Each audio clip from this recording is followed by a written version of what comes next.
Gadantu gadabilisumma gadan jifanoti gadatokuma walwame awande waljila amma yeroni getse yaron wali galle gallu ala daawwattoota televezyiinii Hegeree News Network bakkuma jirtan hundatti ashama isinin jenna.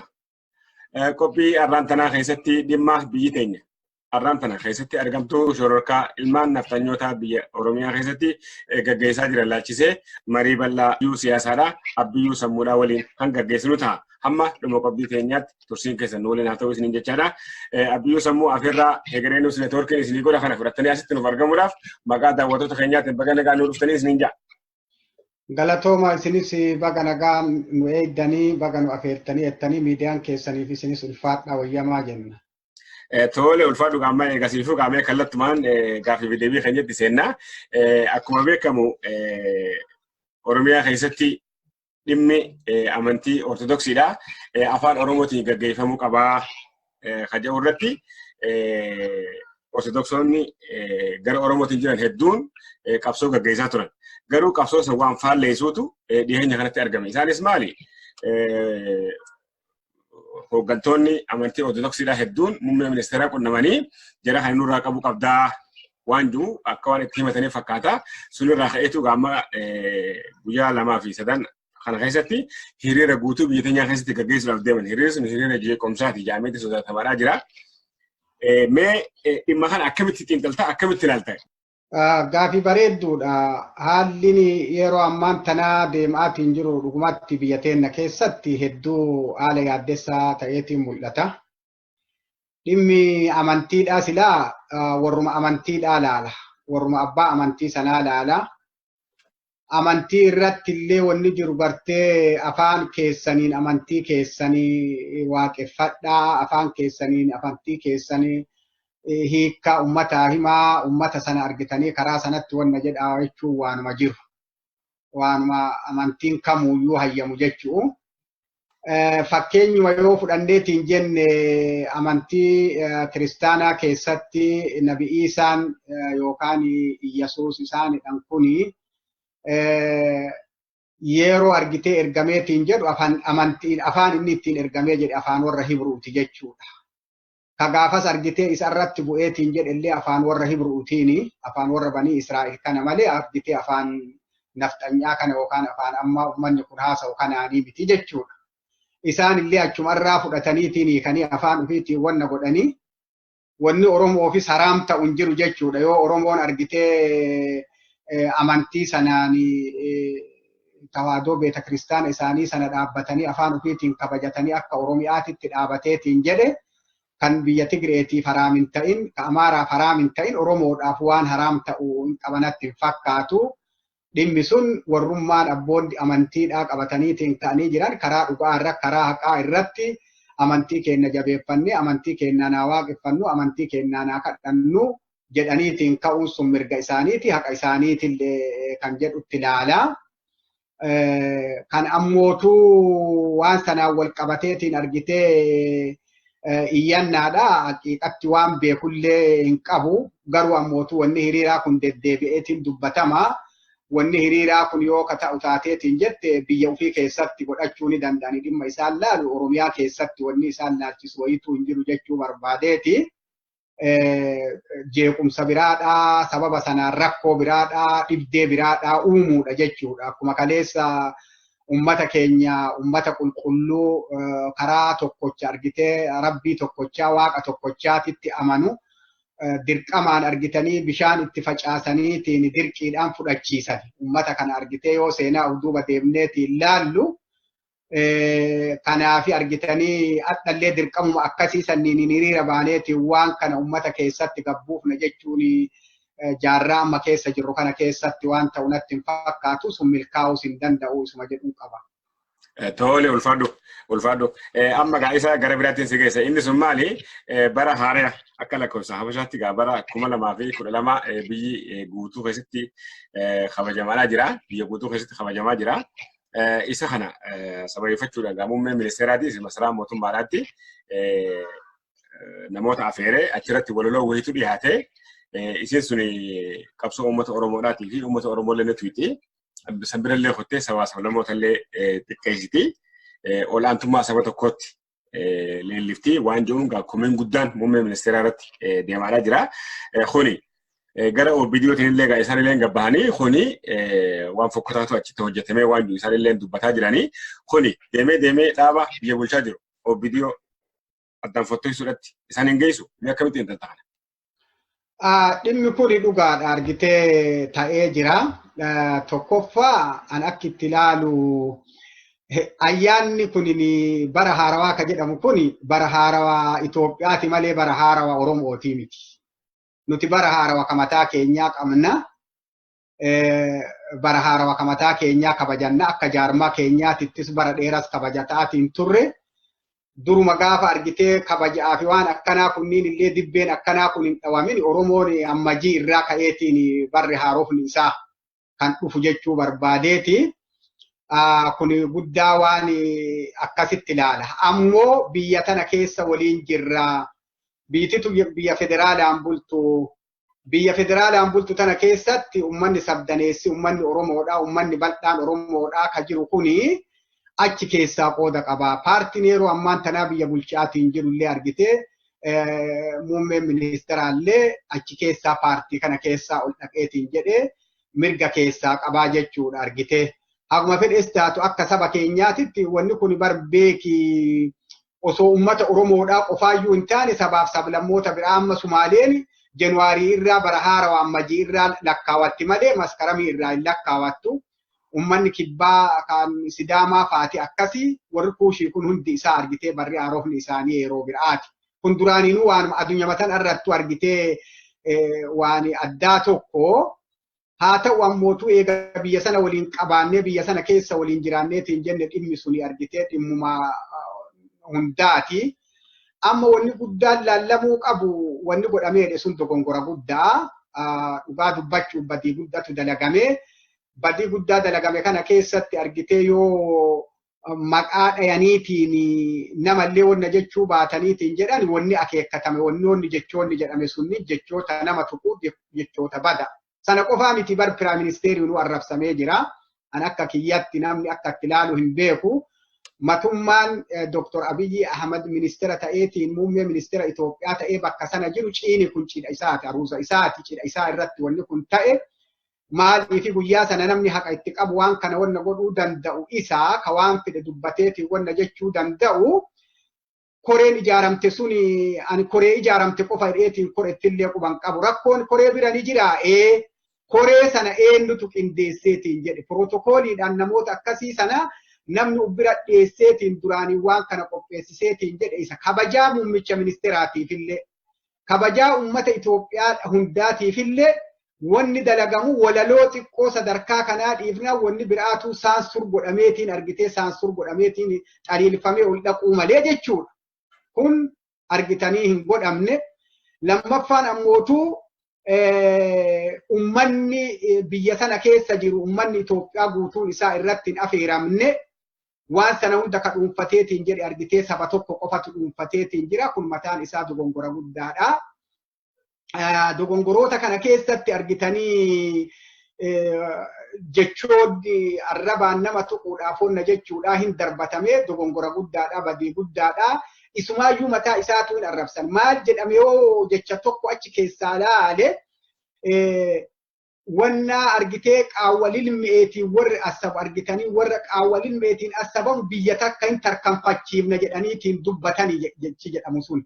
Eenyu ka biyya kana tarkaanfachiisuuf jijjiirama kana tarkaanfachiisuuf ka deemu isa muummee ministeeraati jechuudha. Muummicha ministeeraa kana whatever it is namnoonni adda addaa filmaanni godhamee filmaataan filamuu dhabe jedhani malee akkanaan ka'ee bakka sana hin dhufne jechuudha. Uummatatu bakka sana buusee jechuudha. Paartii santu paartii inni bulchaatiin jiru santu uummanni gooftaa kiyya jedheetiin paartii sana uummanni argitee nu dursaan nu deemaa isin waliin dhumna jennaan isaan illee uummanni gooftaa keenya jedhanii uummata ofii waliin dhaabatanii akkasiin uummatatu bakka kana geesse jechuudha. Yoo argitanii filmaata waraqata buusaniin illee ta'uu baateetiin jedhe akkaataan sirni kun jijjiiramni kun itti dhufeetiin jedhe uummatatu argitee tuuta qeerroon itti wareegamtee qarreen itti wareegamtee ummanni Oromoodhaa roga hundaani sabaaf sablammoonni biraallee ka qooda keessaa qaban itti wareegamaniitiin wareega sana fudhataniitiin yeroo sana ummata ofii waliin dhaabatanii ajaja ummata ofiitiin isin duubaan jirraa isin waliin dhumnaa jedhaniitiin ummanni bakka sana kaayee jechuudha. Isa sana ka achi jiru sanaanii nama argitee dhiphisanii argitee marfee qadaadaa iyyaasabuu looxinnaa shaagraalleen jedhanii akka jecha akkasii sanaawwanna jechuun isa mataa isaatu tutteerti jechuudha.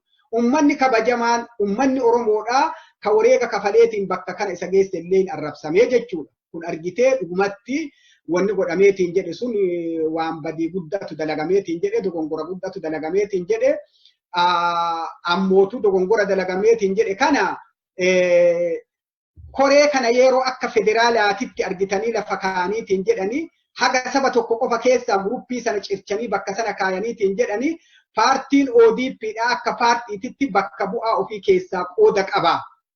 Waan jedhu hin beeknu yoo qooda keessaa ka qabaatu taate namni isaan qooda keessaa qabaachuudhaaf bakka sana kaayaniitiin jiran suni hoo waan sana isaan surgodheetiin mari'ataniitiin immoo akkamiin inni jedhus laallamuu qaba. Inni lammaffaadha muummichi ministeeraatu arrabsameera wanni na jechisiisu alaabaan federaalli Itoophiyaan hadha alaabaa mataa isiidhaa qabdi jechuudha. Alaabaa mataa isiidhaa ka qabdu alaabaan fidanii bakka sanatti qabataniitiin jedhan alaabaa Minilikiiti jechuudha. Ummanni Itoophiyaadhaan alaabaa Minilikii jalatti bulaatiin hin jiru alaabaa biraadhaa qabaa jechuudha. Namichi achi dhaabateetiin alaabaa qabateetiin intala sana cinaadhaan dhaabatu warra koree kana waan kana qindeessu keessaa nama tokko jechuudha. Argitee alaabaa federaalaa tajirtu dhiisanii alaabaa biraadhaa fuudhanii isii sana beekumsa fudhachuu jechuun akkuma dur baratan sana argitee afaan keenya qofa dubbadha. Isin saamnaa hin dubbatin ati cal'isa numa gabbara hubattanii jedhaniitiin nama ukkaamsanii sirna nafxanyaadhaa sirna dullacha durii tortoraa sana deebisuudha jechuudha. Wannummaan akeekkatameetiin jedhameefu amma nu yoo ka fudhannee jenne sabdaneessa ummanni Oromoodhaa ummata irra guddaa biyya tana keessa jiru alaabaa akka ummataatitti alaabaa inni jaalatutu jira. Faajjii asxaa ummanni kun jaalatutu jira. Ka argitee qeerroodhaaf qarreen abboota ufiitiin abuyyadiidhaan nun awwaalinaa jedhanii bitatanii mana kaayataniitiin jedhan. Ka gaafa rakkoo gaafa cinqiidhaa sana osoo taankii fi rasaasni itti gadi roobu liqimsaatiin turan harka qabataniitiin alaabaa tana waliin mana murtiitti dhiyaataa turan alaabaa tana irra du'aa turanitu jiraa jechuudha. Haqadhaa sadarkaa sanatti wanta hin godhamnee jechuudha argitee. Kanaafi sana mataan isaa yoo waan kanaan waliin laalleetiin jennu kan arrabsameetiin jedhe uummata Oromoodhaa qofa osoo hin taane isaayyuu kunin ammootu isaafis barumsa ta'aa isa jedhu qaba jechuudha. Isaafis barumsa ta'aa. Inni lammaffaadhaa ammoo poointiin bakka kanatti ani jedhu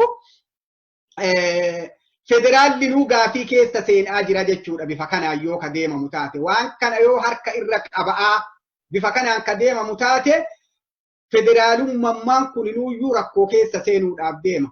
Gaa ammoo amma achi federaalli rakkoo keessa yoo ka seenu taate paartima federaala kana cabsee doomsee bakka tokko deebisa jedheetiin yaadu yookaan muruma sana malee federaalli cabeetiin deebi'uu hin danda'u jechuu barbaadeetiin kanatu achi keessatti jira kana argaa achi keessatti. Tole ulfaadhu.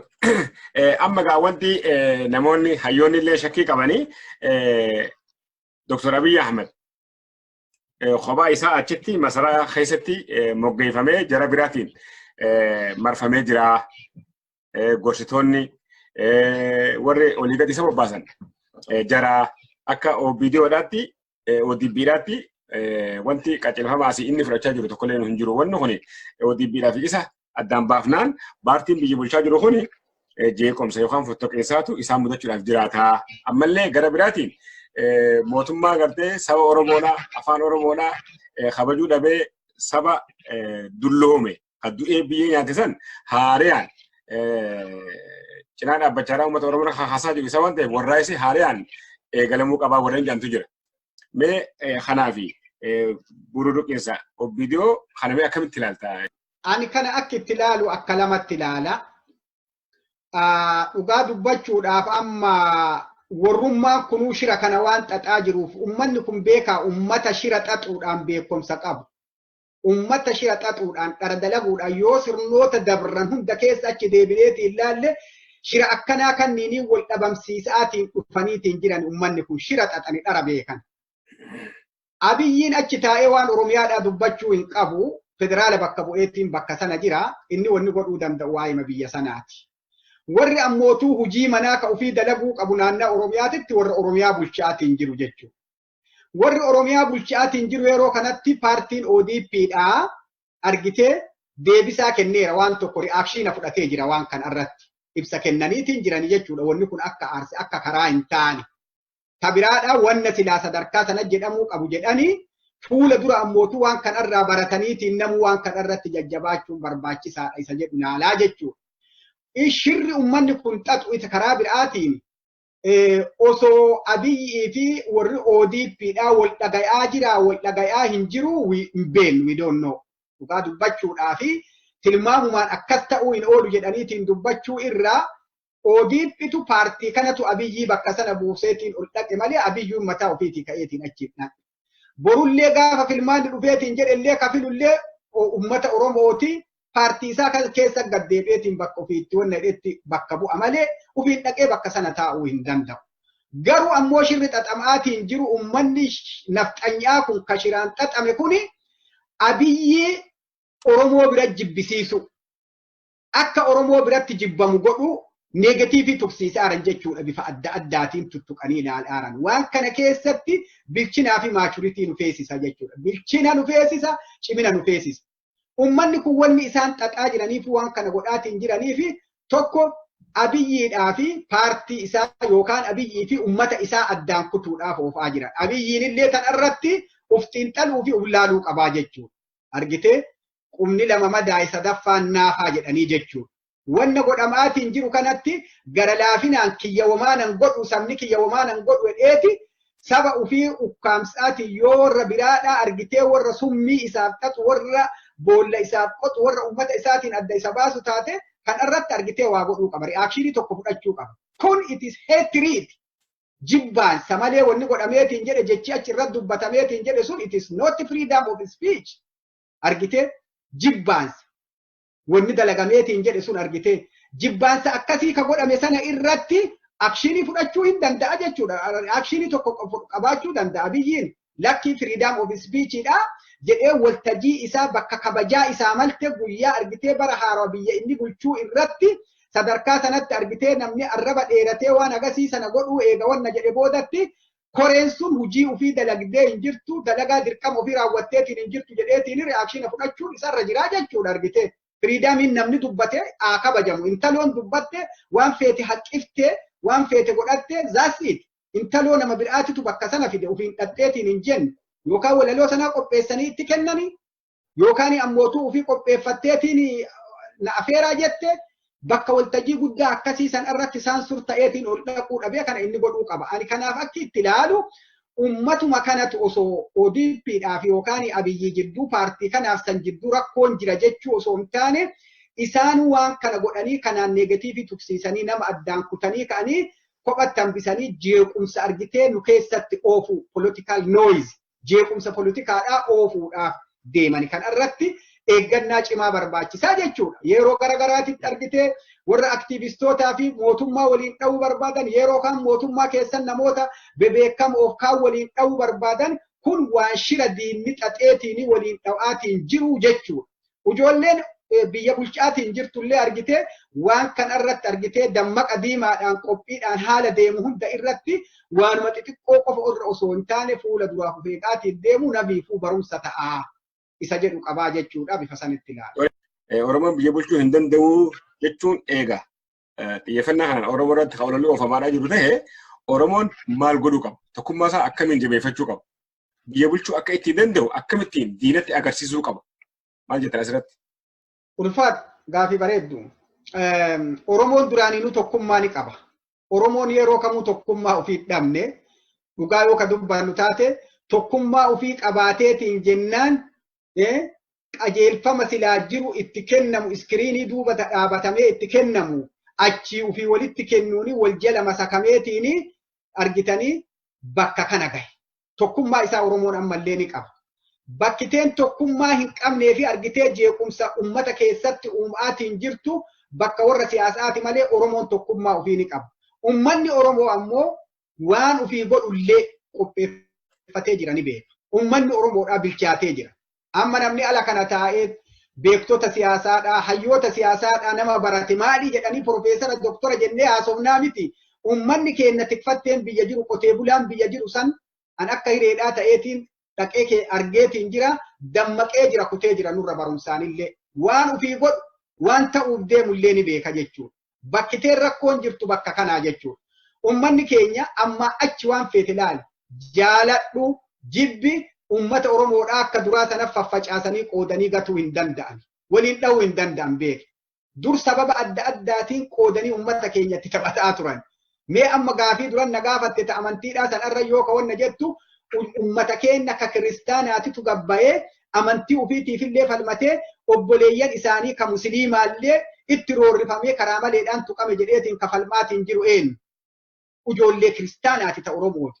Argitee ummata islaamaatitu argitee waliin dhaabateetiin ummata keenya dhugaa qabaa, haqa qabaa, afaan ufiitiin waaqeffachuu qabaa, dubbachuu qabu jedhee wal bira dhaabataatiin jira. Kanaafi Oromoon waan godhus ni beeka, waan ta'uuf deemus ni beeka. Wanni ammootuu jeequmsaa fi wanna biraadhaa uumaatiin jiru argitee paartii siyaasaati. Uummanni keenya akkuma wanni an jechuunii qabu akkuma amma jiran kanatti wal qabatanii ilaalcha adda addaa argitee silaa jirtu sana qaawwa walii banuu dhabanii sabbata waliin maratanii qaawwa argitee jirtu cufataniitiin waan silaa deemaatiin jiru kun waan argitee halangeen deemtuuf fardini beekaa jedhanii yeroo abbaan halangee ol fuudhee jechuudha. Waan tuutti tun deemaa jirtuuf Oromoo tolchitee beektaa ni hubattaa dubbiin dubbii Abiyyiitii miti. Dubbiin dubbii ODP yookaan ABO'nuutii miti jechuudha. Kanaafi argitee dubbiin dubbii Oromummaa keessa waakkachuudhaatii fi jibbaa keessanii waan ta'eef dammaqa akkuma duraatitti wal qabadhaa jennaanii jechuudha argitee. Ishuu amma gale kanallee argitanii yoo dhugaa ka dubbannu taate fuunee cadhifnee argitee warra paartii ODPdha ka yeroodhaaf mootummaa harka Oromiyaa bulchaa jiru qofa achi qabuu qabnu jechuudha. Badii hunda argitee isaanii wanna godhuu hin qabnu. Waraabessi yeroo waa qabu waa ajjeesu maal godha beektaa? Qabee yeroo waan sana nyaachuudhaaf qabe hiyyuusa jechuudha. Hiyyuusa yuusuun sun maali? Waraabessa biraallee argitee waamachuudha jechuudha. Argitee koottaa waan akkasii argadheedha yuusa isaatiin dhufee walii jedha. Leenci ammootu yeroo waa qabeetiin ajjeesu maal godhaa jechuudha. Selfish ukkaamseetumaan ofii adda huuraan seenataa jechuudha argitee. Huuraan seenatee ofii nyaata.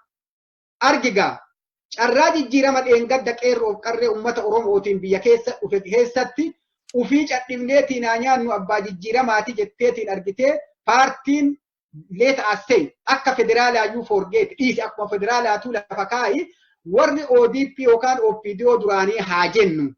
Waamicha goote jechuudha sun Abiyyi irraa tokko jechuudha. Waamicha godhan nama jiru hundaafuu nagayaan biyya galaa, nagayaan biyya tana waliin ceesifnaa, jijjiirama kana waliin ceesifnaa jedhanii jechuudha. Kagalee tokkummaa ofii eeggatee mirga ofiillee kabajee tokkummaa ofiillee kabajee ummata ofiillee afaan faajja'iinsa keessaa baasee karaa tokkon luucesseetiin ummata sana waliin dhaabatu isa. Galteen boru galtu ODP qofatti hin galtu yookaan ummata Oromoo hundatti galte jechuudha. Nu hundatti galte. Nu hundinuu abbaa dhimmaati achi keessa jirra. Kana keessatti argitee wal dhagayanii yaada walirraa fudhataniitiin waliin deemuu barbaachisa malee quba nama tokko qofatti yoo ka qabnu taateetiin jette eessallee gahuu hin dandeenyu. Yoo quba nama tokko ka qabnu taatee ka hafe eenyutti nu deemaa jira isa beekuu qabna. Ummanni kun ammootuu wanni deemamaatiin jiru warri bara dhiyoo nurraa gubatee maqalee gale haa ta'u. Warri argitee kaleessa gaafa qeerroo fi qarree wareegamu. Gaafa argitee ala kanaa qabbana keessa bulleetiin iyyineetiin warraaqsa kana sochoosaatiin turre cinaa galaniitiin soofaa irra taa'anii harka dachaafatanii hafuurri hin baane akka ammootuu nagayaan galaadhanii ennaan qabaa nagadhiisaadhanii zarraa fedhaniitiin argitee burraa karraayyuu dhawatu kun kaleessa dubbataatiin hin turre. Kun amma jibbaansa ummata Oromooti malee jibbaansa paartii sanaatii miti jechuudha. Fudhadhu. Kaleessa gaafa mallasii irraa jalqabamee maalidhaaniitiin ture OPDOdhaan argitee wanni jedhamaatiin ture. Saantimii gara lamaa yoo irra haaqaniitiin jedhan oonaag taatanii jedhaatiin turanii jechuudha.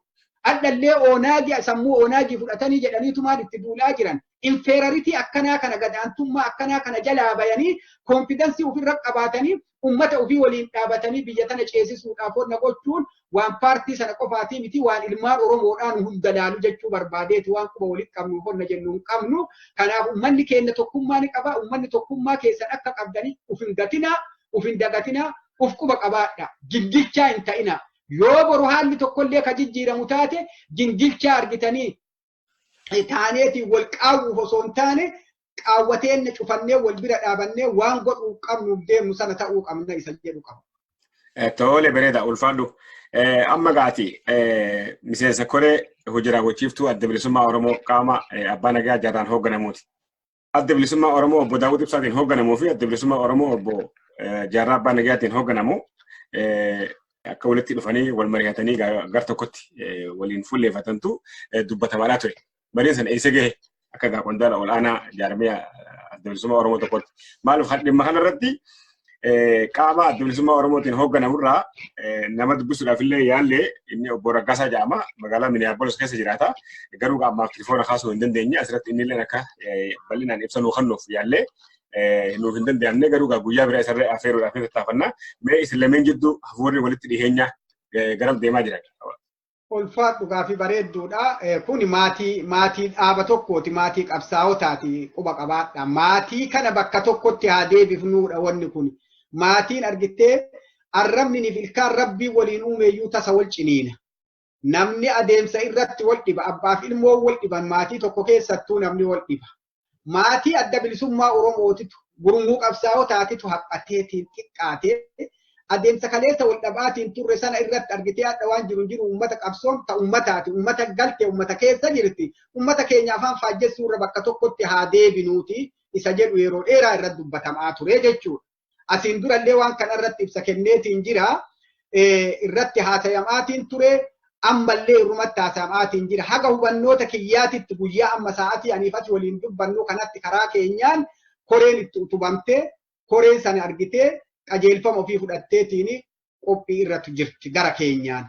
Gara siinillee koreen utubamteetiin jiraachuu fi maqaa koree sanaallee beeksifameetiin jiraachuu quba qaba.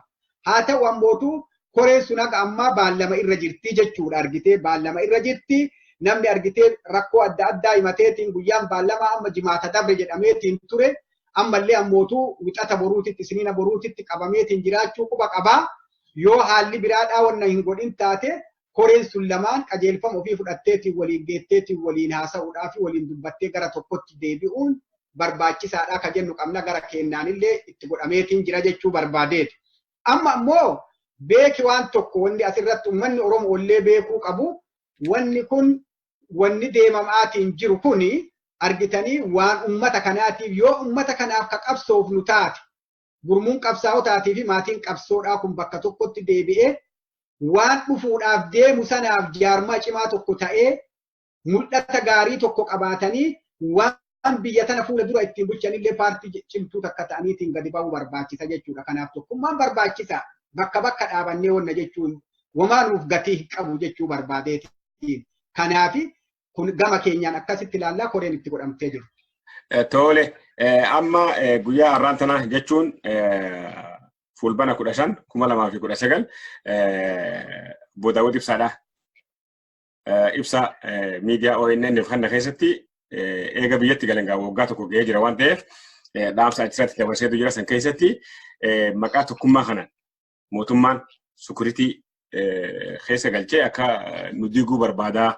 Kanaafuu kana if eeggannaan deemna malee hin jarjarroo waan jiru achirratti dubbatee jira. Gara biraatiin gaa osoo sirnaan hin ta'in sirnaan irratti wanni dubbatamu ni jira. Gara keessaniin gara adda bilisummaa Oromoo obbo Abbaa Nagayaa Jaarraatiin hoogganamuutiin namoonni mootummaa waliin hidhata qaban ni jiranii namoota mootummaa waliin hojjetanii waliin akkamitti tokko humnaa wanti jiru deddeebi'aa jira. Kana akkamitti ra'aanuu hin danda'ama maal jettee deebiftaati? Bareeda. Kan ammoo dhimma bara haarawaa laalchiseetiin dubbate jedhamu kana haqiiqatti hin dhageenye. Bara haarawaa jechuun fulbana 18 ka biyya galan san fulbana 18 ka biyya galan. Okay. Walsimate waan ta'eef.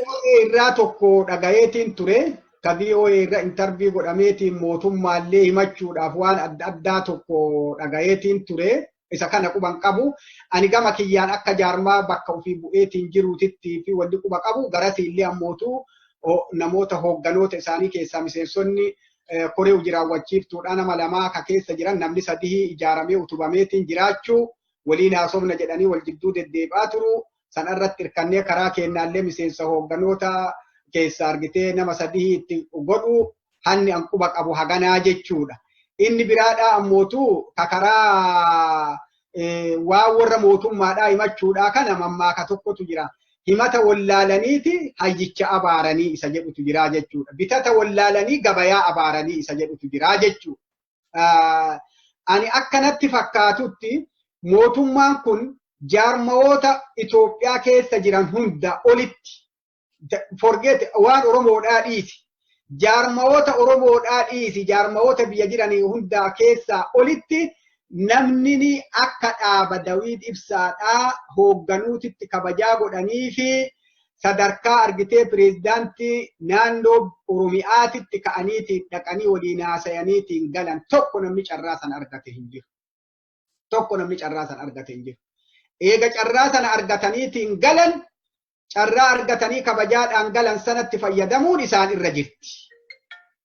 Akkuma sana ammootuu deebi'amee osoon warri jalqaba alaabaa adda bilisummaa Oromootii fi wanna fuuneetiin Oromiyaa seennee ummata sana keessa argamne jirru namni fuudhanii haa xiqqaattu haa guddattu waajjira kennaniifiitiin jedhe warra kana irra hin jiru. Ittiin fayyadamu. Kanaafi sun isaan jirti jechuudha ammallee.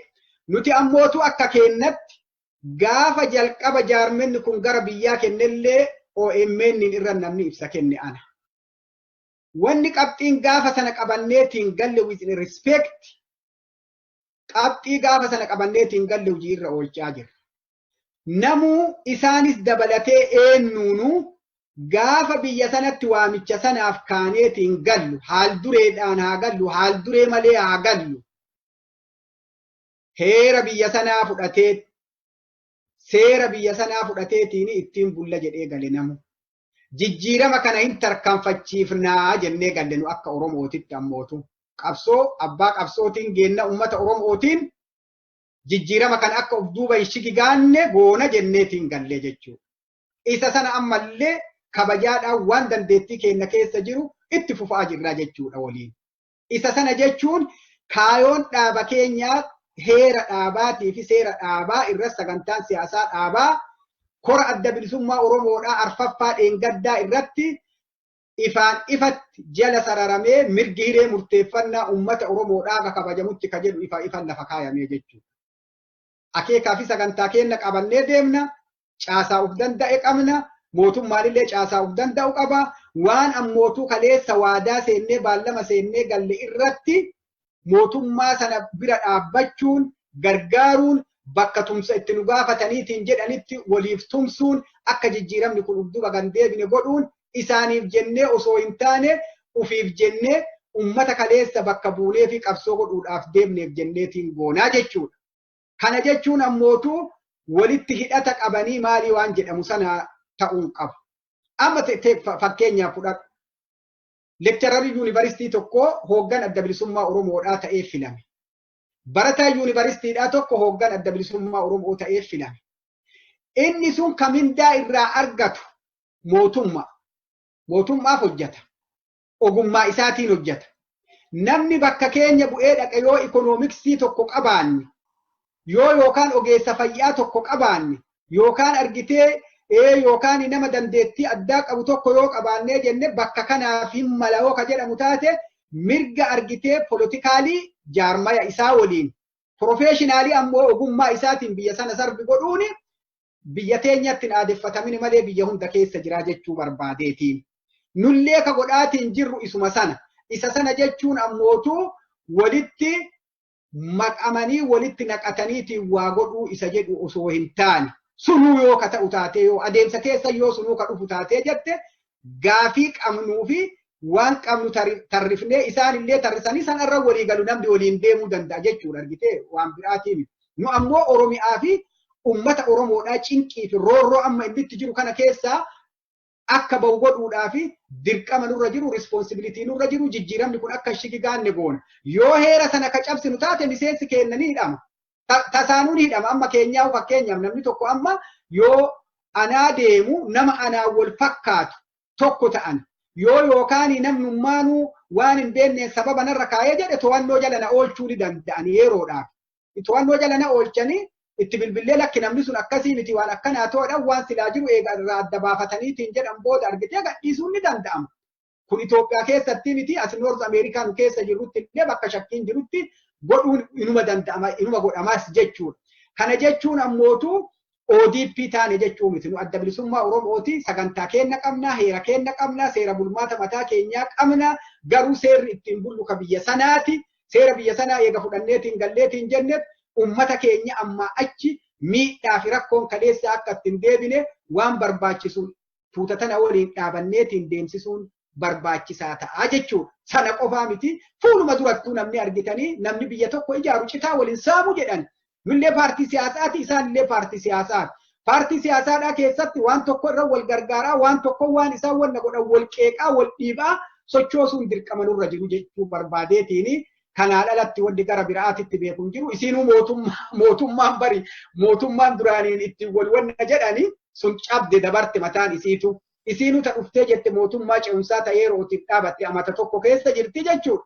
Waan amata tokkoo kana keessatti argitee yoo dhugaa ka dubbanneetiin jennu taate abbaan fedhe voolentarii ka'ee jijjiirama kana tarkaanfachiisuuf ufiif jedhee waliin dhaabachuu ni danda'a. Sun ammootu ejensii mootummaa ejensii maaliidhaa waan jedhamu hiituu hin qabu. ODP yoo taate OPDO kaleessaa yoo taate haga addaa I don't know in few in number jechuu dandeenya lakkoofsa xiqqaadhaan jechuu ni dandeenya namni isiin ofitti dabalteetiin wanna gootee iyyuu hin jiru. Tarii ogummaadhaan dandeettii qabuun namni kun bakka sana qabatee biyya tana gargaaraa wal gargaaraa adeemsifnu yoo jetteette malee miseensa ofii qofaan wanna godhaa jiru. Miseensa ofiitu gadi buutee godinaaf aanaa irratti ammaa hin jijjiirre. Waan si ajaa'ibu laal. Nama haarawaa ammaatu ofiiyyuu walitti sanaanuu qeeqamaatiin jirti jechuudha. Nama duraanii kama Harargeen nama ajjeese Baale fiduu ka Baaleen nama ajjeese Jimma fiduu yookaan walii gadi deddeemuudhaa malee nama duraaniitu of keessaa hin baafne jedhanii qeeqamaa jiran. Amaara yookaan saba biraadhaa ka afaan keenya baratee OPDO duraaniin ta'e Oromoo qulqulluu qofaa miti bar miseensi ODPdhaa beektanii ka saba biraa ka isaan keessa jiru yoo ammaa of keessaa qulqulleessanii carraa ummata Oromootiif qeerroo fi qarree Oromoodhaa takaleessa wareegamteef bakka hin kennine.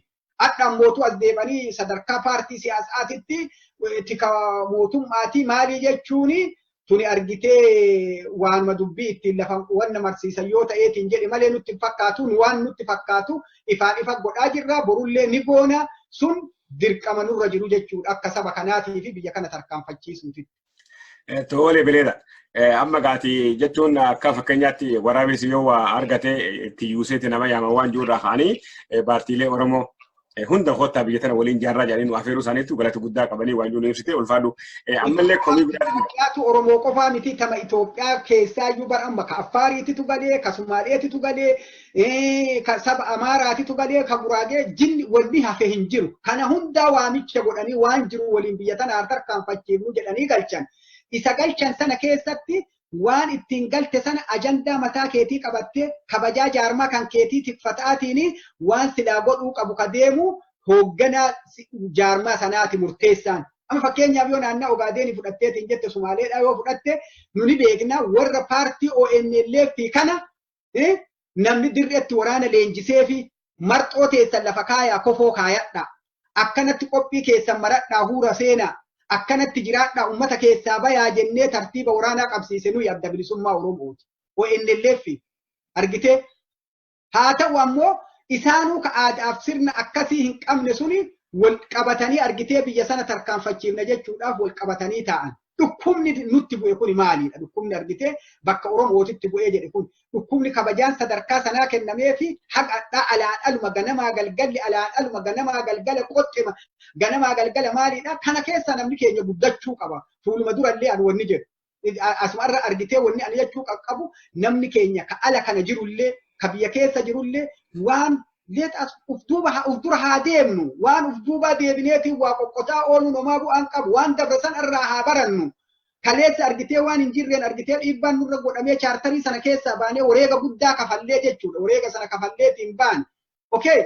Adhallee yookaan wareegni akkasii dhufuudhaan ni ta'a. We don't know. Garuu tokkummaa gaafas tokkummaa qabnaa fi karaa jiru hundaan cabsinee keessaa baanee jaarmaa keenya jiraachisuu dandeenye jechuudha. Deebifnee ijaarree akka addi bilisummaa Oromoo jiraatu goone.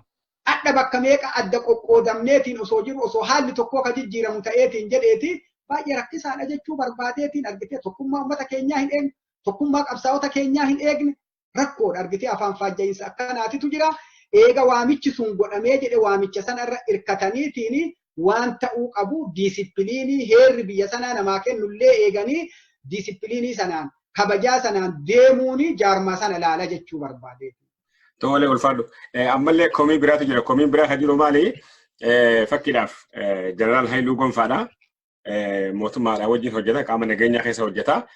Kanarraa ka'ee qaamonni biraa miseensonni adda bilisummaa Oromoo shanee jedhaman bakka hedduutti reebamaa jiran qabamaa jiranii mootummaan wayita gaafatamu nuti shanee qabaa jirra malee ABO miti waan jiruun miseensonni gara keessanii tokkollee nuu qabamaa hin jiran deeggartoonni keessa qabamaa hin jiran kuni mootummaan ijaan isin laaluu mul'isa jechuudhaan komiitu dhiyaataa jira. Kan akkamitti deebiftamee akka hooggana olaanaa adda bilisummaa Oromoo qaama abbaa nagaa jaarraatiin hoogganamuuti.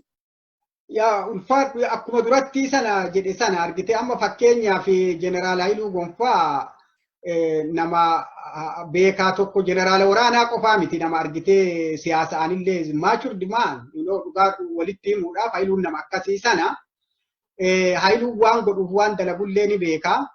Amma rakkoon jiru maali? Haayiluun tokko tikaa fi maalii keessatti waan godhamellee hin qabu. Ogummaa qaba, his professional, militarii argitee ogummaa qaba, politikaalii ogummaa qaba. Nama gaafa dargillee gaafa ammoo eenyu wayyaanee kanallee akka carraadhaa ta'ee jeneraalota jiran keessaa biyya alaa deddeebi'ee argitee carraa barumsaa argateetiin ture. Yeroo achi jirullee waa'ee leenjiitii fi argitee xiinxala pilaana sagantaa baasuudha waan akkanaa kanarra gargaaraatiin nama ture jechuudha. Ammallee nama tikaatii miti. Adivaayizara waan akkasii irratti dandeettii kennuu ni danda'a. Haayiluu qofaa miti. Amma gaafa duraa gaafa Kamaali nagaa fi tikarra tureetiin jedhe Kamaalitu himatamaa ture. Amma Kamaaliin achi wanna godhameetiin ennaan amma ammootuu maali maqaa Haayiluutitu dhawama. Ara jechuudha yoo amma akka ati jettu kana ta'eetiin jedhe. Haayiluuf tikni wanni walitti ga'uun jiru. Tikni abbaa biraadhaa qaba. Qaamni tikaallee bakka biraadhaa jira. Tarii inni waa'ee dhimma jaarmaya isaa irratti qooda guddaa kennaatiin jira. Waa'ee jijjiirama kana tarkaanfachiisuu fi dirqama dhaabni isaa itti kenneetiin warra mootummaadhaa waliin argitee biyya tana tarkaanfachiisuu muuxannoo qabdaniin jedhee isa qofaa miti namoota biraallee dirqama dhaabni itti kennee warra hojjetaa jiran ni jiran. Kana jechuun tika mootummaati jechuudha miti jechuudha. Yoo ta'anillee namoonni kunniin sadarkaa eenyuutitti sadarkaa argitee federaalaatitti osoo hin taane sadarkaa naannoo Oromiyaatitti jechuudha. Sadarkaa naannoo Oromiyaadhaa keessatti argitee namoonni dandeettii qabu namu kan gorsaa diinagdee ta'e gorsaa argitee nageenyaa ta'e gorsaa argitee maalii akkasitti waa godhuu ni danda'ama ogummaadhaan. Politikaalii eessa jaarmaya ofii qaban. Professionaalii ogummaa ofiitiin hommootuu eessa jiranii jechuudha. Oromiyaa kana keessaa baasuudhaa fi argitee dirqamarra jiranii jechuudha. Malee Haayiluun addaa wanti kaatii kana godhaa wanti xiqqoo akkasii sana keessatti illee gaddeebi'eetiin nama godhullee miti. Inni biraa ammoo miseensonni keenya hidhamaatiin jira duratti illee tuqeetiin jira waan kana ammallee wanni jala sarareetiin isinii himu miseensonni keenya hin qabaman. Dhugaa walii himuudha. Qabamaa jiran keenyaa'u maaliifi? Tika biyya sanaa keessatti xaxatu jiraa siin jedhe. Tika biyya sanaa keessa biyya tana mootummaa tana garagalchuuf amantiidhaan naannoodhaan kennuma ta'ee ka'an mootuu biraadhaa ta'eetiin warra argitanii fandi ta'aniitiin diinni kaleessaa suni nurratti bobbaasaatiin jirutu jiraa jechuudha. Isa kana dhuunfachuudhaaf jechuu namni shakkameetiin jedhe maqaa ABO'tiin miseensonni inni irra guddaa yoo miseensonni kenna hidhaa qabanii hidhaa hin furin yoo ta'e malee qabamanii jiru jechuudha. Yeroo sana keessa nu miseensa kenna qabameetiin jedhe lakki waan akkasiitii miti jenna. Deebi'an mootuu gajjalaa godinaatii fi karaa gadhaanu keessatti amma fakkeenyaaf bulchitoonni godinaa, tikni godinaa, warri gadhaanu sunniin addaan hin baafatanii miseensa adda bilisummaa Oromoo dabballeen kenna yoo uummata ijaaruudhaaf deemeetiin jedhe hin qabanii jechuudha. Maaliif waraqata fidi ragaan kee maalii kana jedhan yoo isaan bilbilataniitiin jedhan miseensa keenya ta'uu ni beeknaa itti himnaa jechuudha. Kun haala yeroo ammaa deemaa jiru kana keessatti waan godhamaatiin jiru malee addatti sanaa miti. Maqaa mootuu shanee jedhu nu shanee bargaafa baafne beekna akkatti baafne beekna maqaa shanee jedhu kana amma ammoo shaneen maqaa jaarmaa ta'e shanee ABO'dhaa jedhanii sana isaanitu karaa sanatti wanna dheetiin jedhe gaafa dura abaa'oo tokkoomne jenna ummatatu nuun jedhe abaa'oo tiraanzishin jedhe qaama ce'umsaa jedhe kun baafate amma nu bakka tokkooyyuu jirraa kunniini waan argitee maqaa namni ittiin namaa baaseetiin wanna jedheetiin jedhu yeroo sana ammootu nama badii qabu nama rakkoo qabu nama meeshaa waraanaa mana qaban nama osoo waa dalagu wanna godhan yookaan telefoona isaatiin waan biraadhaa godhu arganii jedhan seera jala ooluun bakkattuu ni jira. Ammootu an waan kanarratti waan ala kana jiruuf waan achi hin beeku in jeneraal waan siin jedhu yeroo ofii biyya sana dhaqee deemu keessatti miseensa kennaa qabame bakka akkasiitiin namni gurraa qabame dhanii ka bilbilanii bilbillee gaafannee baafne ni jira. Namni seera cabse inuma itti gaafatamuu danda'a. Irdin illee ni jira. Namni illee yeroo ammaan tanaa keessa dhara wal irraa qabuuf argitee wal sababeetiin baraga lubbuu wal gaaga'uudhaa geessa ummannummaan. Maaliifi waan Oromoon dur akka aadaatitti hin qabne tokko wal basaasuu, wal kijibuu, yoo wal tammeenya kaleessa qabaanneetiin jenne maqaa biraadhaa waliif faalanii sanaan wal dhabamsiisuu ilimineet wal godhuun biyya sana keessatti aadeffatamee jira. Amma nama tokko yoo itti rakkoo qabaatanii jedhan ebaluun kun shan ebaluun sun akkasi maaliidha jedhanii warri quba nama qabu kaleessa argitee kijibaan wal wanna godhuu baratan inuma jiran bakkuma isaanii jiran kunniin hedduu hin jijjiiramne jechuudha. Waan akkasii keessatti ta'uu ni qaba. Addatti ammoo wanni gara biraatitti qaban irdinna mataa ofiitii qaban sana akkuma duran mammaaka duratti mammaakee sana argitee gabayaa bitata wallaalanii gabayaa abaaranii himata wallaalanii hayyicha abaaranii sana taate dubbiin waan ofii godhuu qaban sana godhuu dhiisanii ka'aniitiin kaanii kaan qaqqabachuuni wamaa waan bu'aa qabuu miti. Namni keenya ammootuu namni achi jiruu fi amma maqaa dhadhamu kunniin namoota waan akkanaa kanarrallee ol guddatanii fi waa xiinxalanii waa fageessanii waa laalanii fi wanna jedhan waan ta'eef kun waan fudhatama qabuu miti jechuudha. Tole ulfaadhu. Ammallee wanti jiru akka baardii dhiifama akka boordii filmaata biyyoolessaatti addi bilisummaa Oromoo lamaatu itti galmaa'ee jira. Isiin amma Burtukaan Ministeera Dheengadda ibsa joornaalistoota biyyattiidhaaf haala ta'e keessatti akka waan ABO isaan bira galmaa'ee jiru tokkuma qofa maqaa dhohicheetti achirraa wanti nuti hubanne jira. Fakkeenyaaf addi bilisummaa Oromoo Daawud Ibsaatiin hoogganamu kun achitti galmaa'ee isin galmaa'uu dhabnaan fudhattu sirna galmee boordii biyyoolessaatiin gaggeeffame kana. Kuni bari heeraatu jira, seeratu jira, ulaagaatu jira. Nuti jaarmaa keenya keessa hayyoota seeraa hedduu qabna. Hayyoota seeraa sadarkaa addunyaatitti beekamoo qabna. Biyya keessa hayyoota seeraa hedduu horannee jirra. Kan seera elekshin boordii biyyaallee kitaaba isaanii guutuu argitee haffazaniitiin mataa qabanitu jira. Ka argitee seera addunyaallee haffazanii mataa qabanitu jira. Waan silaa seerri sun nama gaafatu ulaagaa inni gaafatu sana guunnee mataa keenyaa kenninee jirra. Haga ammaa ammootu sana irratti hirkatanii ulaagaa mataa isaanii xiinxalanii laalaniitiin murtiin isaan irra jirti jechuudha. Murtima sana eeggachuudha. Yeroo murtii sana eeggannee waan murtiin sun jedhu irratti ilaalteetiin argitee waan gara biraatitti wanna dhama malee ammatti argitee kana goona akkas jechuun hin danda'amu. Nu ammoo waan gaafatamnee fi ulaagaa wanni sun guutu qaama seeraa itti utumneetiin jirra. Qaamni seeraa sun waa hundaa'uu xiinxalanii heera addunyaa heera biyyattiin qabdu waa hundaa'uu xiinxalanii ilaalaniitiin galchuu quba qabaa jechuu barbaade. Tole ulfaadhu. Amma gara tokkotti si geessa. Inni sunis maali? Warri amma reefu maqaa dhohite ONLF. Inuma akka paartii biyyoolessaatti paartii EPRDF mormu uummatanii sadarkaa biyyaatti duula filannoo gaggeessuu barbaadan filmaata dhufu irratti hin baane.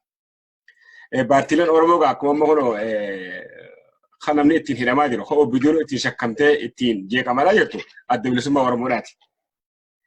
Sadarkaa sunitti ol guddatee tokkummaa isaa cimsatee filmaata biyyoolessaatiin filmaata Oromiyaa irraa qooda fudhachuudhaaf qophiin inni isin agarsiisaa jirtan hin jiru.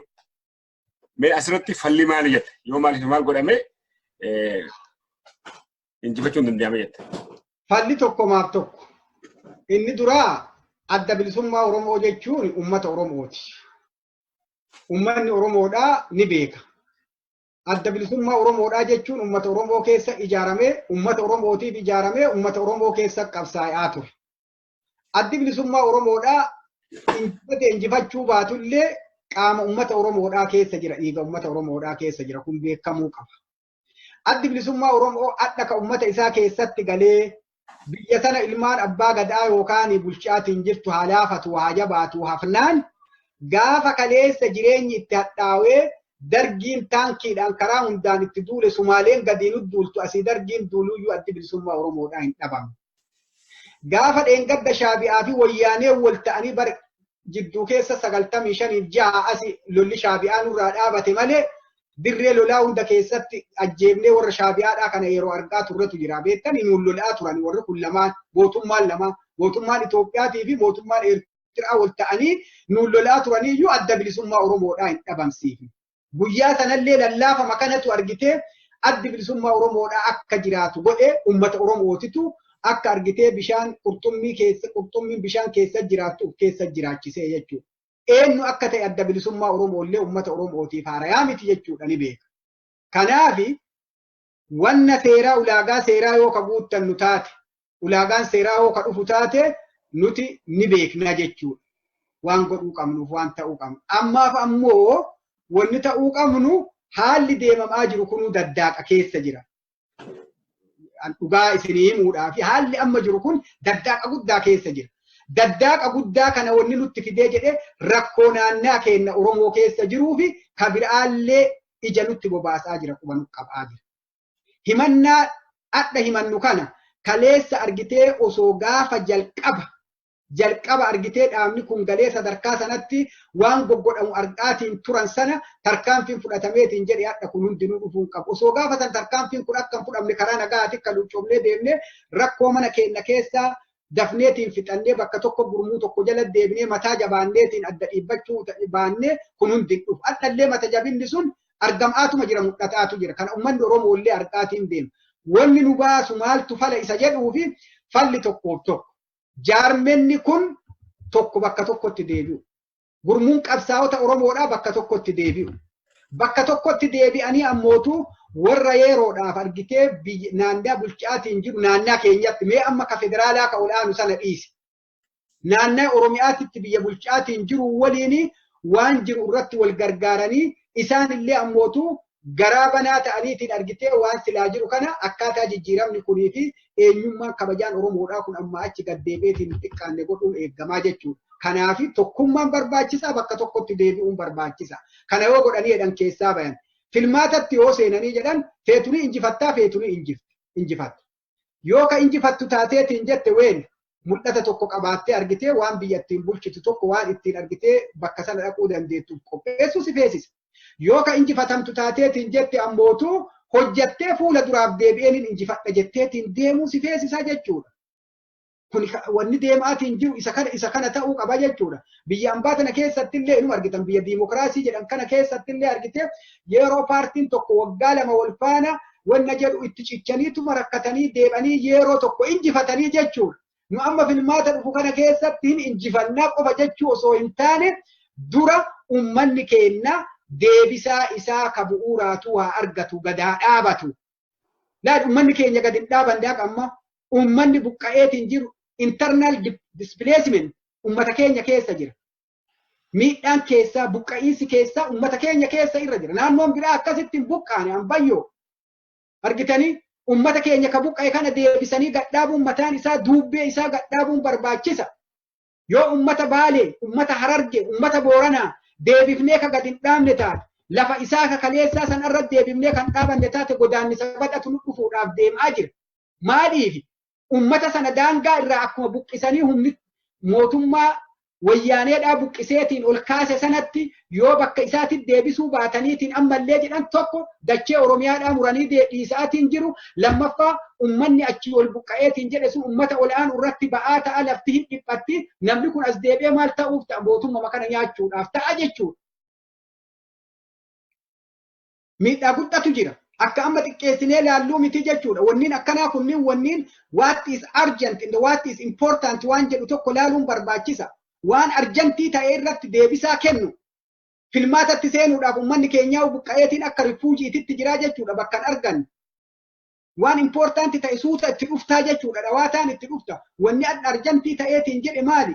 Waan akkanaa kanniin amma fakkeenyaaf godina Harargee yoo fudhatteetiin jette uummanni Harargee akka ummata Tuulamaa ka dur gaafa koloniin jalqaba ummata Oromootitti dhufe ummanni Tuulamaa buqqa'eetiin godina Oromiyaa hunda keessa faca'ee jira ummanni Harargee. Mee tarii dhalataa godina sanaa ta'uu malta. Akkasitti faca'e. Kaan Baaleetti, kaan Liwabbaa Booraatti, kaan Jimmatti, kaan Gujiin asiin bakka hundatti faca'ee jira jechuun uummanni Harargee. Internal displacement. Miidhaa guddaa keessa jira. Uummanni Harargee akka uummata maal siin jedhe akka uummata Tuulamaa gaafa koloniidhaa sana itti duulaniitiin jennaan gara isa baasuu dhabnaan obboleeyyan isaa ka biraa keessatti faca'eetiin deebi'eetiin qubateeti. Dachiin adda Finfinnee ta'e irra wanna godhaatiin jiran sun uummata Tuulamaa irraa buqqisaniitiin adda namuu irra dibbee dhayaa jira. Ilmaan Tuulamaa ta guyyaa sana irraa facaatee deemtee godina Oromiyaa ka biraa keessatti dhabde tuun duutee dabartee taafte adda dhattee lafa sana bakka abbaa keenyaatti akka keessaa qabnadhe namni isii beekuu iyyuu hin jiru namni isaanii deebisaan jiru hin jiru ka biraatitu irratti argitee baalaadaraa jedheetiin adhallee uggadhaabuudhaaf honna jedhaatiin jira. Harargeen adda akkasitti deemaa jira. Jijjigaan kaleessa gaafa chaartarii keessa jirru yeroodhaaf magaalaa godee haga ijaaramtuu fi haalli karaatii fi wannaadhaa sirraa'uu fi yeroodhaaf jedhamtee Jijjigaan kililii shaniitiif magaalaa guddoo taatu jedhamti. Yeroo fedhamti. Adhaan mootuu Jijjigaan tasumaalee tedhaatiin jiran malee namni waan Oromoodhaa maqaa dhawaaru hin jiru. Qabadhu achitti. Magaalaan Harar adareedhaaf kennamte adaree dhufteetiin achi qubatteetiin jettee fi Oromoo adarooftee naannaa sana jirtu malee argitee namni biraadhaa irraa haqan qabu jechuudha. Kililii biraa godhan. Okay.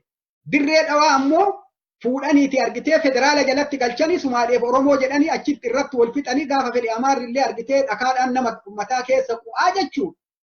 Mee tadheessa magaalaan guddoon godina Harargee bahatan Harargee dhiyaatan yoo siin jedhanii jedhan eessa? Hin qabdi. Hin jiru jechuudha.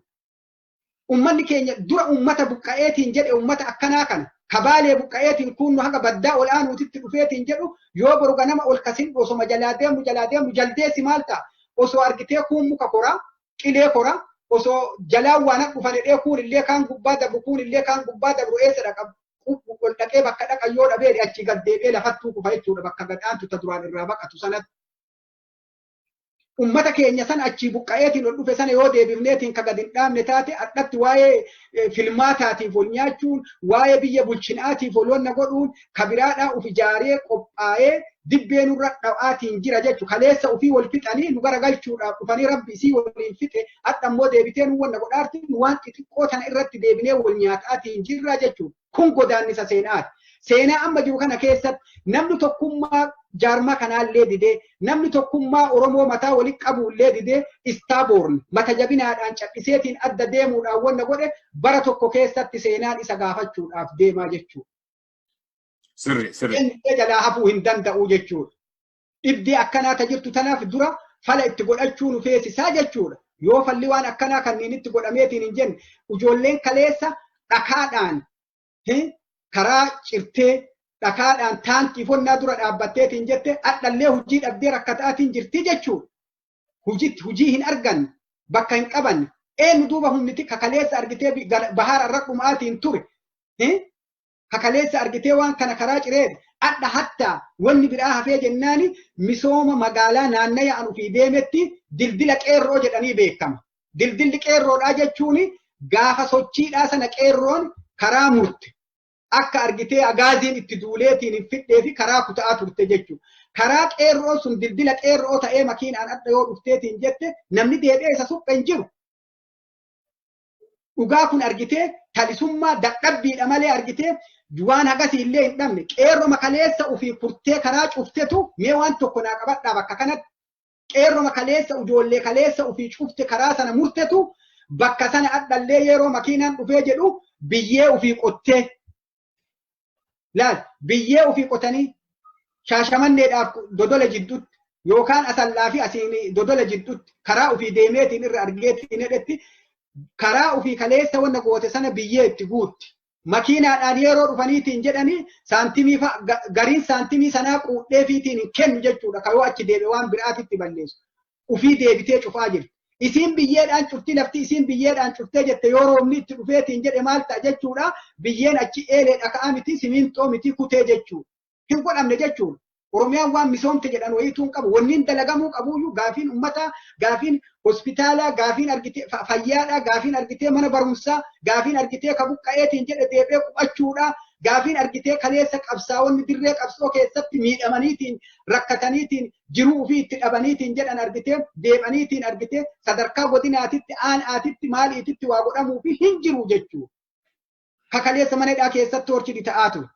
Finfinnee adda argitee namuu irratti waloonna godhu kana ala kana namni tokko yookaan mana 10-20 ol qabu deebi'ee gurgurateetiin keessaa ba'aatiin jira kaawwanna godhee kenna ammoo kakaleessa saba kanaaf hidhee huura seenee danqaratti galee jiruu ofii fixateetiin jedhe bakka buluun qabu jechuudha dhallee kunniinuu deebiin arganne obboleessoo. Nama argitee waan kana tartiiba qabsiifateetiin jedhetu argitee ummata garaa ofiitii nyaatee bule ummata bakka bulu irra deebaniitiin argitee filmaanni sun inuuyyuu godhama ani yoonatti mul'atu. Gammoojjii qaleessa ofii keessa turre keessatti beekinnaa maalii qoxaraan kun hin jiru jechuudha. Osoo an dirree qabsoodhaa jiru yeroo tokko nan yaadadhaa beekinnaa hizbi qoxaraan kun nu deebi'e. Guyyaa tokkocha gammoojjii baaleetiif Harargee lafa ofii keessa turreetiin jenne namni dhufee lakkaa'ee hin jiru ummata sana. Ummanni amma bar miiliyoona hagana Oromoon jedhanii lakkaa'aniitiin jedhan kun ummatuma ol'aanu ka ol'aanu ummanni baddaa gurraattii keessa jiruyyuu dhaqee ummanni keenya argitee guyyaa san lakkoofsa keessa hin seenu yoo dhugaa ka olii himnu taate. Ara mootummaan Keeniyaa keessatti biyya sana seentee ba'uudhaaf fingarpiriintiin kee fudhame kitaabuli ishee qabdaa lakkoofsa nama isiidhaa wannaadhaan beetti ka alaa dhufeef akka fedhetti haa dhufu korrapshiinaan illee. Nuti ummanni keenyaa hin lakkaawamneeyu jechuudha. Ummata dura argitee mirga qabuu fi gadhaabateetiin jedhetu sanatu irra godhamaa jechuudha. Ummata buqqa'ee eessa jiru? Ka aga ammaa bakka bulu hin qabne, ka bakka oolu hin qabne, ka bakka tokko deebi'eetiin wannan hin jenne kanatu jiraa jechuudha. Gaafileen bu'uuraa kunniinu tokkochi isaa deebii argateetiin hin jiru. Yoo kun godhameetiin jedhe argitee wanniin itti aanu sanatti deemaniitiin jedhanii ka jedhu. Garuu ammoo dubbiin amma argitee sana ga'uudhaaf dura tokkummaan jaarmaa kanaa cimuu qabaa dhaabachuu qabaa eeyye. Amma warri dharaxaxu warri cubbuudhaan deemu ka biirokiraasii beeku malaan dulloota uf duuba kaayeetiin gorsa irraa fudhataa deemu.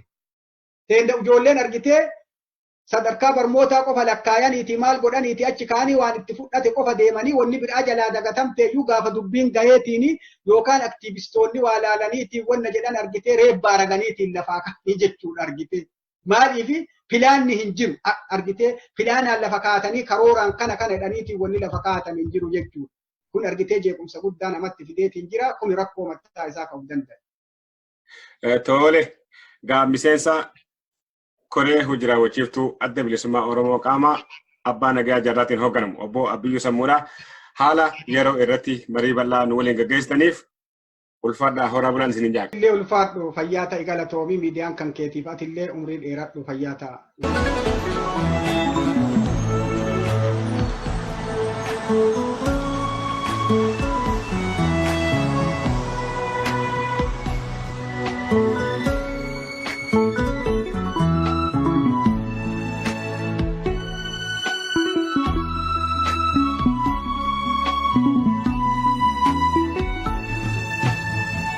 Etenya ballo barzafi kakallo ala shankura ganna mai sarganna wati yo maratu farado himimsitu korma gobe barodu ori ware dedu ya jiru biya orma Kacita namorma Akamin obseturai Wakayo mudafura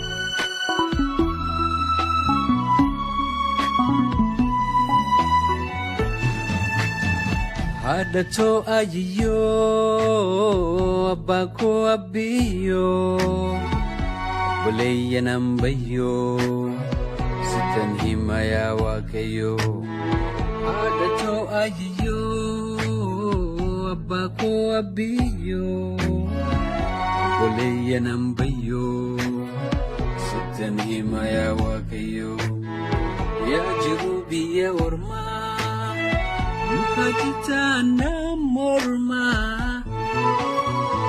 Akamin obsetrai Wakayo mudafra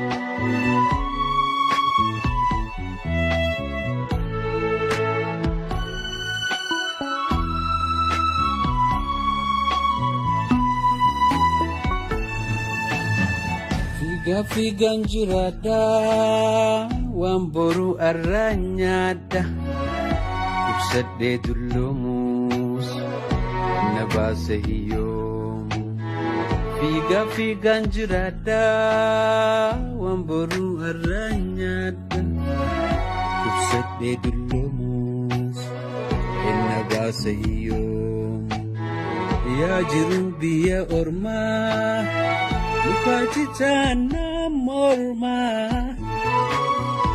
Akamin obsetrai Kayo mudafra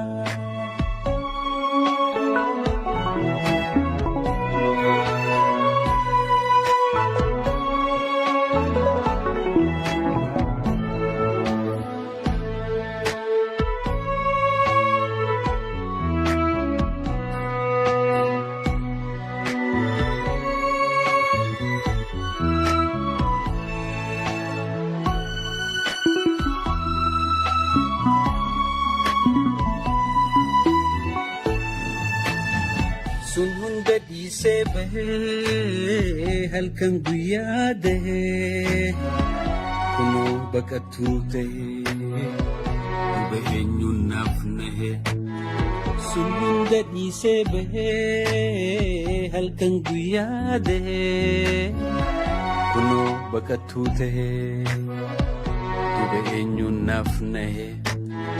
Yaa jiru biyya ormaa Mukajitana morma Akamin obseturai Wakayo mudafura